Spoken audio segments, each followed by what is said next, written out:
Known as the forests of the ocean, coral reefs represent an entire underwater ecosystem teeming with life.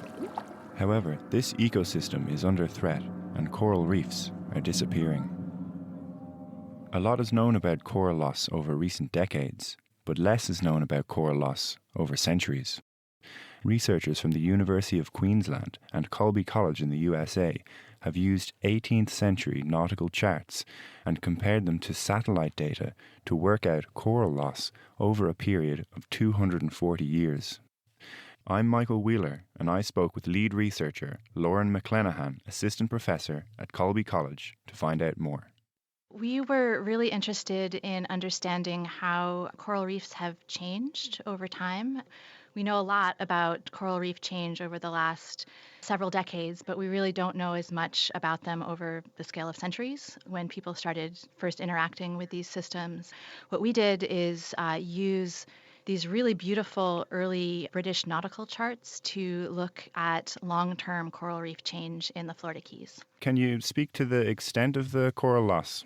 So we found that just over half of the corals that were mapped in the 1770s aren't there anymore. So some of those reefs just completely disappeared.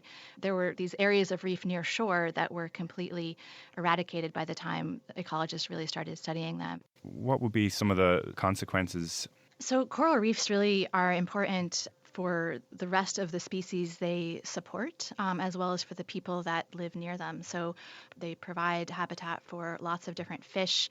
In some parts of the world, this fish is food security for island nations that depend on them. Reefs also perform the ecosystem service of protecting against storms. So they really absorb the energy that comes in with big waves, and then that protects the people on land from storm surges. Can you maybe speak to some of the efforts that go into coral conservation? So folks in the Florida Keys have done a lot of work to restore the actual physical reef itself by outplanting corals. We can also do things like protect the other species in that area where the coral once was, so we can protect fish that then indirectly allow the coral to come back. And then, of course, the biggest thing that we need to do is really get a handle on climate change and keep the waters from warming.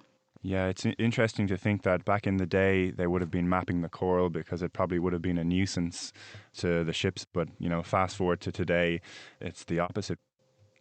Right. So these maps were made, as you said, to avoid shipwreck, and they were really essential to the expansion of the British Empire. But, lucky for us, they also contain this ecological information that we can use.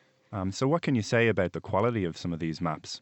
So the British were really, we call it like the Silicon Valley of their time. They had this great ability to map the seafloor and map the coast. So the British owned the Keys for about 20 years, and they really just mapped the heck out of them. They made these really beautiful and precise maps, and you can see how they were looking down from their ship and actually drawing the outline of the coral itself. And when we aligned these maps with modern satellite data, in a lot of locations they aligned just about perfectly. So the precision of these early British charters was very impressive. So do you know anything about the person who made the particular map that you used?